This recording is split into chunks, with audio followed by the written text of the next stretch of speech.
All right, guys, welcome to Higher Vibes. And today we are talking everything higher education with US education in focus in comparison with other higher education centers across the world, but particularly we will zone in Africa.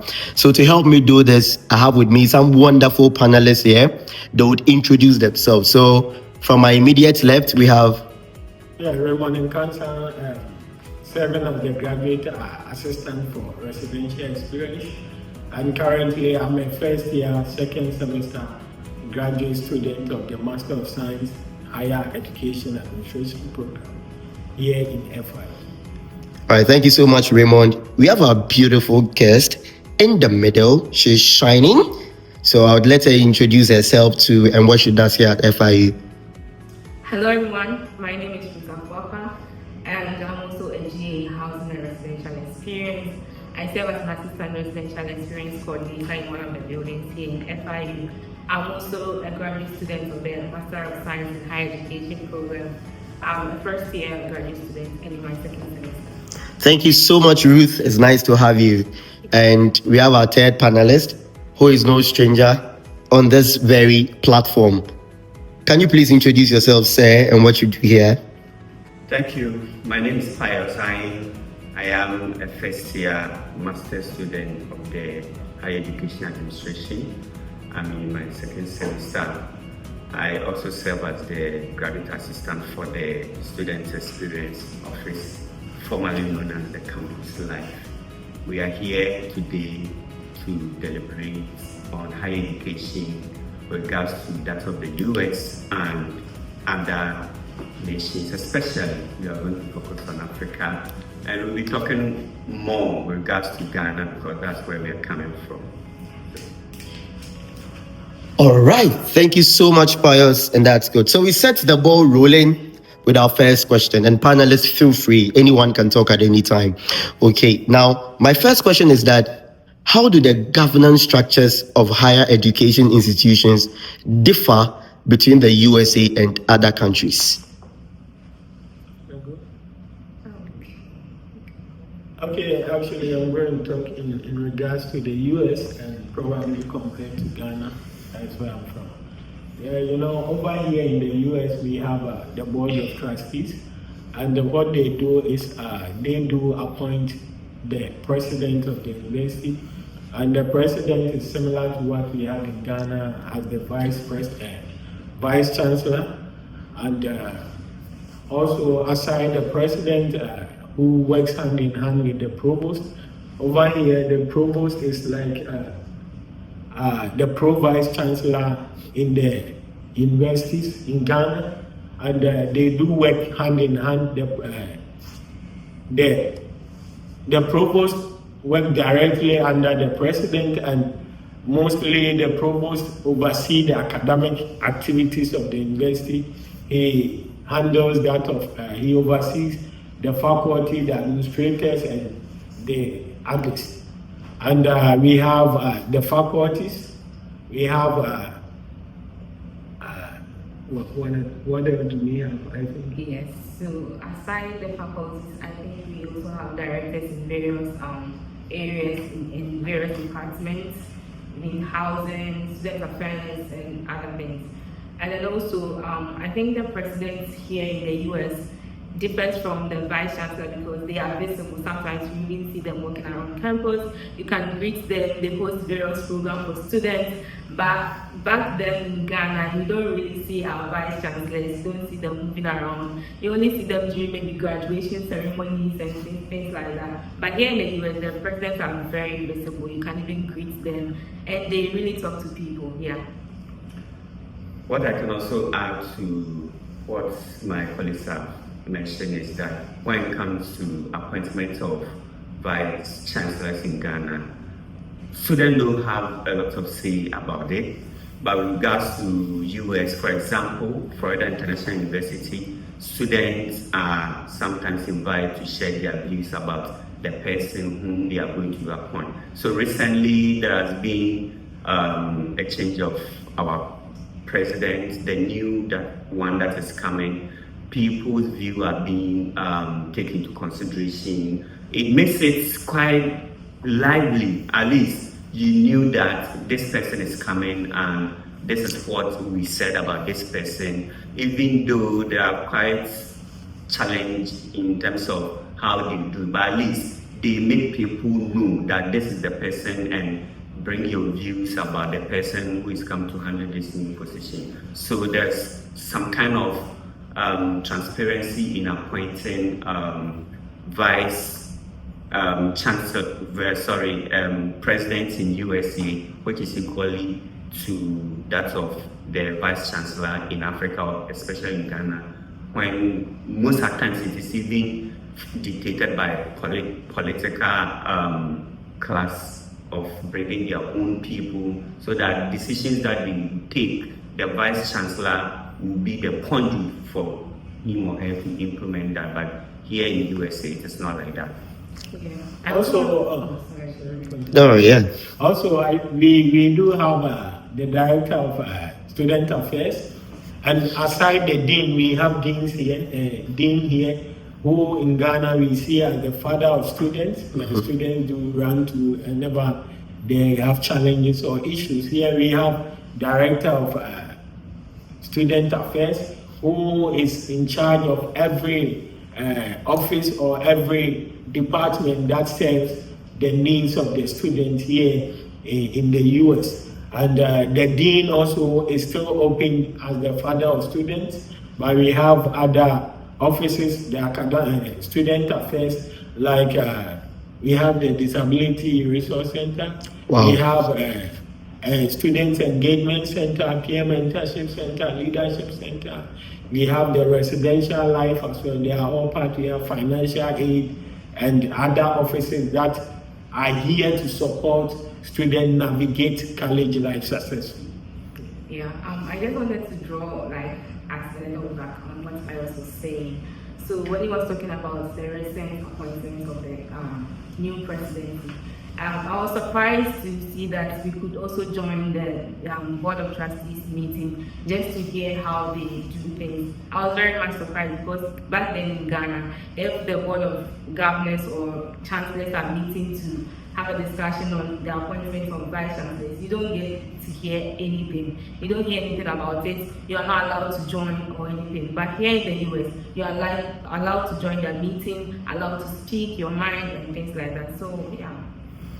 Okay, so the whole concept of higher education, back then in Ghana, we are just looking at university education. So as we are talking about higher education, we are looking at university education. That is what US here, we normally put it into higher education. So when you come across higher education institution, we are just looking at university education. So that is another thing that you people need to know. All right, Bill, thank you. I mean, what do you also think about SRC and SGA? Yeah, what do you think about that? I mean, You know, here, do you want to start? Yeah, I want you to start. Okay, here, excuse me. Here in the US, the SGA, Student Government Association, yeah. They have power more than what we have in our home countries. The Student Representative Council. Over here, it's really surprising to see that they are those who approve budget for various departments here in the university. And I think last time when we were in class, our lecturer made mention of the fact that it's sometimes amazing to see students have faculties, have departments submit their budgets for approval. And you don't just submit your budget, you have to defend it by way of presenting it in front of students. Wow. They would be asking you questions. Sometimes it is also open to the students as student body as well. They will ask you questions as to why you need this budget, what are you using the budget for, and if you're able to defend yourself well, then they may somewhat approve an amount for you or probably all for you. And what we see in Ghana, the SRC, they are not autonomous in the sense that they do work under the auspices of the Dean of Students, and probably the vice chancellors, and sometimes, they hardly advocate in the interest of students, because they have people who are overseeing the activities, and they don't have the leeway to make certain decisions. But here, the SGA, they have power enough to decide. They make decisions even to the appointment of presidents in the university. They do have a say also in that. Yeah, I mean housing, so I would like to speak in relation to housing. I was surprised to see SGA attend the Residential Board Association meeting. They were there to hear some of the things that residents face, and then some of the issues of residents, just to see how they can best help address residents' issues. And back then in Ghana, you don't see SRC, if you see, like let's say UCC, you don't see SRC involving themselves in the affairs of Kwame Nkrumah Hall or Casford Hall or anything. But here you see SGA involving themselves in the affairs of Lakeview North, the residential halls that we have here. And they are always advocating for students' rights, they are advocating for the residents on campus, not just students on campus, they also advocate for residents in the home. Yeah, so SGA, they do a lot as compared to what SRC is in Ghana. Okay, so the letter that I want to add to what my colleagues have brought up is that here in the US, they take student leadership very serious and important, because the essence of higher education is to train you and also groom you to become a leader in future. So what we are mentioning, SGA, that's the Student Governance Association, which is equal to the SLC in Ghana. Here, the SGA, they are also students who have been taking positions to man the affairs of that body. And from my experience, this year, for example, I happen to be part of those who are going to present the budget for my department.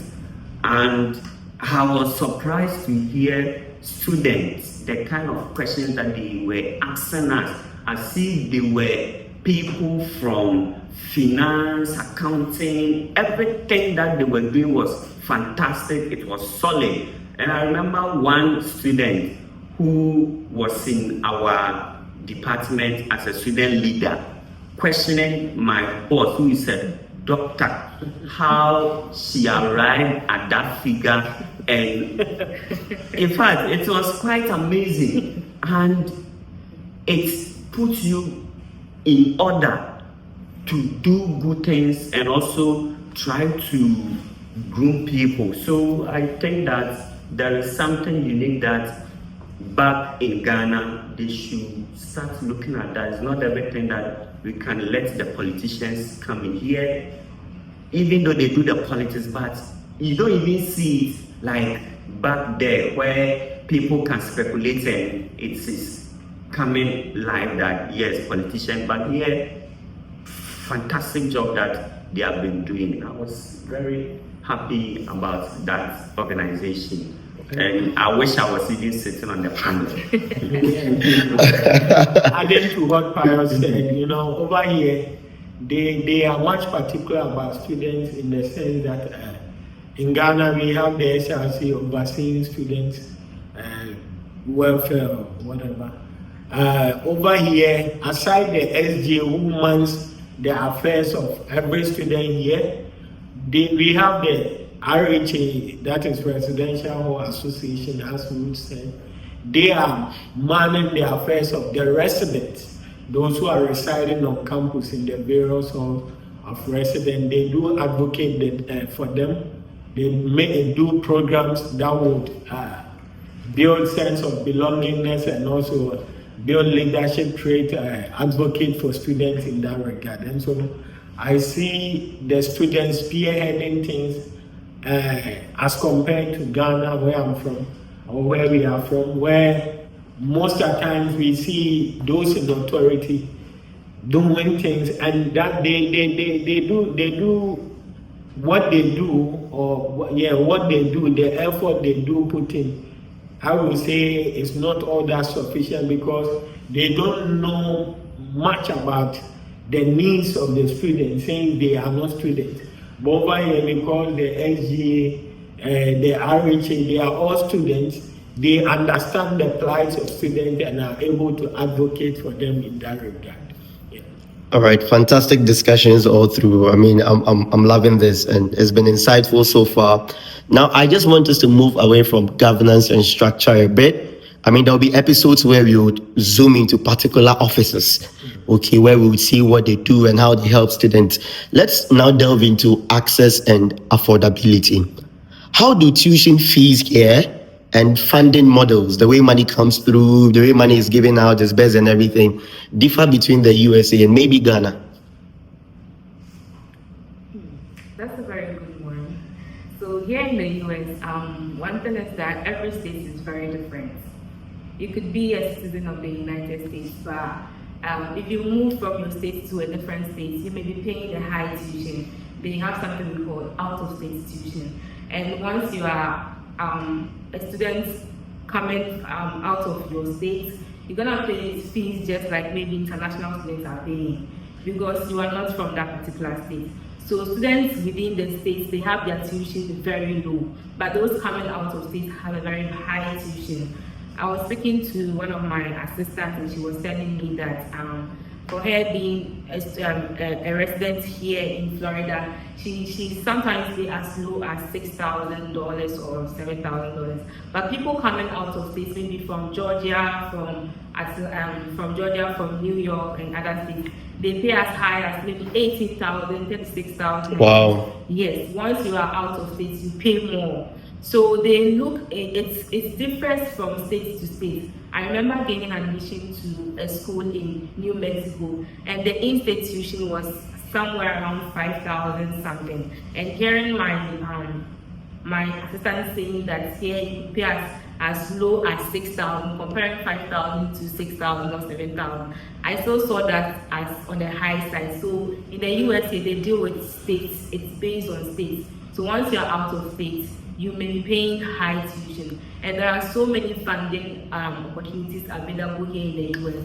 Sometimes you look at the programs, in a program like this, higher education, they mostly fund all their students, their master's students. So once you are coming to read this program, we have something we call graduate assistantship. So you would be working and then also be a student. So once you are schooling, you also be working in addition to that. And that's what you are doing is paying your tuition and then you get some stipend out of that. And within the higher education or student affairs program, there are different offices you can work in. We have students like Pius said, he said it's from campus life, right? Yeah, myself and Raymond are all in housing and residential experience, and we don't get to pay, and we have other benefits like not paying for housing. We sometimes get some benefits for food and stuff like that, but Pius doesn't get those benefits. So here, there are so many funding opportunities, but it differs from state to state and from school to school, and your program also counts. Oh wow, amazing. Yeah. So you said like students get paid? Yes. For doing what exactly? So I mean, I don't remember back home like students being paid for anything they do on campus. Like yeah. So here they really students are at the heart of so many things here in the US. So you get the opportunity to work here. I work in housing, so once again I'll take you back to housing. In housing like this, I'm an assistant residential experience coordinator. I'm an assistant coordinator to a building. I assist a building coordinator. And you are a student? Yes, I'm a student. I'm a graduate student. Yeah, and I have people I work with, or I have students I supervise, and most of them are undergraduate students, but they are working within housing. So wow. They are taking care of the residents on campus, people who reside in the various buildings, and they are being paid for doing that. They get the opportunity. They are reading different programs. Some of them are reading science programs, business programs, and stuff like that. But they get paid for doing that kind of work, and some of them even get the housing benefits. So as a student, you have an opportunity to work. You just have to look for the opportunity. There are so many opportunities available to students on campus. I know that there are student assistants maybe in Campus Life or other offices. Yeah, they have student assistants, and in housing too, we also do that. So as a student, there are so many opportunities available to you on campus. You just have to look for those opportunities. Yeah. But back then in Ghana, I never knew. In Ghana, there was nothing like being in Nkrumah, but I never saw anybody come into my room to sit and chat with me like we do here in the US. My assistants, they are being tasked to, look for residents, talk to them, just speak to them. Hi, how you doing? How is your studies going? Things like that. And as one of their tasks, once you don't do that, you are being documented and saying that you are not doing your job, and you may not even get an opportunity to work again just by not doing that. Yeah, they are required to look for their own residents. Maybe you may be assigned to about 40 residents, and you are required to look for each of these 40 people, speak to them, find out how they are doing and things like that. Find out if everything is going on well with them, how they are home, everything. You have to just be cautious about them. Just take care of students. Yeah. So yeah, you get opportunity, and students are always at the heart of faculty or administrators here. Amazing. Yeah. Amazing. Okay, so the little that I'm going to add to my sister is that, as she said, here in USA, they take student affairs at a greatest height. Unlike Ghana, I would say they don't take student as a priority. So for example, in Ghana, a lot of work within the universities are being given to contracts. So people outside just bring their people to come and work, and they take their money outside. But here, students are being employed to do those services that in Ghana we could have implement the same thing. So for example, here, as she said, their halls, students and other people have been employed to take in charge. But back in Ghana, you see a lecturer who has been appointed to take in charge of a particular hall. It's not like that here. So at the end of the day, that person is blocking a chance of another person. So sometimes we sit there in Ghana, we complain, oh, there's no job, there's no job. These are some of the things that we can do to create jobs, especially for students. So those who have been doing cleaning, so when you come to this place, most of the cleaning work that is going on there, it is students. They don't hire any contractor to bring his people to come and do and take the money and go. No, students are being hired to do all this cleaning job. Then they are being paid. But in Ghana, you can go to a hall, and even those who have been contracted to do the cleaning job, they don't do it. I believe that if they revise their system by making sure that, okay, this time around we are going to employ students, do this and pay them, you will see a lot of students who will involve themselves in that, because schooling in Ghana and getting certain financial assistance is not there. So a lot of students will be willing to work and within the university and be paid for them to be able to use it to pay their fees and other things that they will be doing at the university. Apart from that, when we talk about assistantship, it is different from scholarship. I remember last week I said it is when I went to study abroad program being organized by US Embassy at American Hotel. That is where I got to know that there are so many differences. But by then I didn't know anything. I was like, oh, I need scholarship. So everything in mind is scholarship. No, scholarship is different. Assistantship is different. Assistantship is like you are going to work. Even within assistantship, we are different. You can be a teaching assistant, you can be a research assistant, or in administration. So we are doing the administration side. There are some colleagues of us who are also doing the teaching assistant. There are some colleagues who are doing research as an assistant. And all these people are being paid. But back in our country and in Africa, the same students are doing this kind of job, but they do it for free. And lecturers and other supervisors take credit on that, which is very bad. And I think that these things should be revised so that students should be placed as a priority to the university. Because at the end of the day, without the students, the university will not be there. Yeah. So it is high time Ghanaian universities especially will take students at a greater value. Yeah, I think my colleagues have looked at the fund, at the scholarship and the assistance part. I would also talk on the loan aspect. You know, over here, because they don't have the enthusiasm to enroll in universities or day colleges, they have made the system in a way that if only you have the willingness to study, nothing will be an obstacle, not even poverty, so to say. And so we have the FAFSA, that is federal loans given to citizens here and there, right? Yeah. It's in green color. Yes, citizens. Yeah. They are. Okay, we will come back to you with that information. So let's say citizens, they get loans to study and pay it at a later date when they get jobs to do.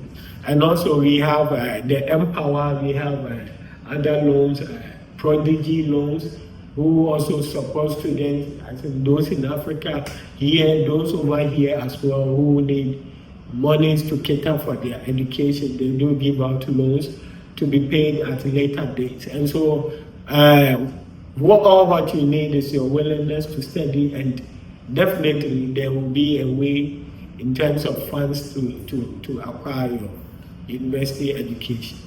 Fantastic. Also, yeah, Pius.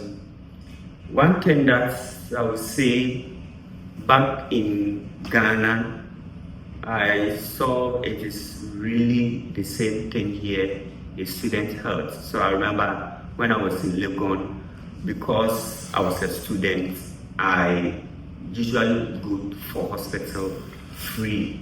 I don't know whether this time around it had been changed, but I remember when I was there, the hospitals that I go, I just submit my ID card, they do everything, because within our school fees, there is a component that we pay for health. And that's one that I saw it is being implemented as it's supposed to be. So, one thing I want to also chip in is that many a times we don't look at the influence of students with regards to university education. Students have a lot of impact in university in terms of aid growth. So universities, especially in Ghana, should try to reframe their policies so that students' concern will be addressed. I remember back in Legon, when the university policy said that every 2 years or so, they are going to increase the fees by 10%. They themselves, who has this policy, went contrary to it by increasing it to 15 without even letting us know. So all these things boils down to transparency. If you continue to do that, it is going to affect the university. Right, insightful. I mean, you've touched on everything: money, affordability, and these are things that I believe they use to promote access and equity in education. I mean, I was shocked to hear. I mean, if you weren't shocked about they having low-income first-generation students, I think we can start from first-generation students, because I believe I am one. I never knew there was something like that until I came to the US to know that, oh, I'm a first-generation student. And such people equally have some, money, some scholarships and everything, low income, and we equally have first generation. We equally have low-income first generation. I mean, can you share some bit about that for me so I get to know? Okay. I think first gen basically, as our host said, we were all confused anytime we hear first gen. First gen is basically a student who probably is the first to, whose parents didn't have probably tertiary education, and the child is the one having the tertiary education. So We have a lot back home, right? yeah, A lot. and most of us we are all first gen. we are all first gen. You know, so what they do is in order to encourage those students, because they see that there is no motivation, nobody is there to motivate them, because since their parents didn't have the education, and probably there are some whose parents are doing well in life without tertiary education. And so in order to get them enrolled in schools, they do give some funds, some money, some awards to encourage them to come and have tertiary education. Okay, one thing I also came across here is how they name students in their levels. You know, in Ghana, we just talk about first year student, second year student, Third year, level 100, yeah, 200, 300. But here, they don't name them like that. I remember I met one student and I asked, oh, which level? He said, okay, I'm a sophomore. I was like, Yeah. what do you want, sophomore? He said, oh, I'm in the second year. Yeah. I said, oh, really? So when I heard that, I decided to go and look at that. Oh, I realized that when you are at the level 100, you are known as what? A freshman. Then what about the third is Junior. Yeah. The fourth is senior, upper class, Yeah, senior. so that is the term that we use here. Yeah. It's quite interesting. Very, very interesting. Very, very interesting. All right, great.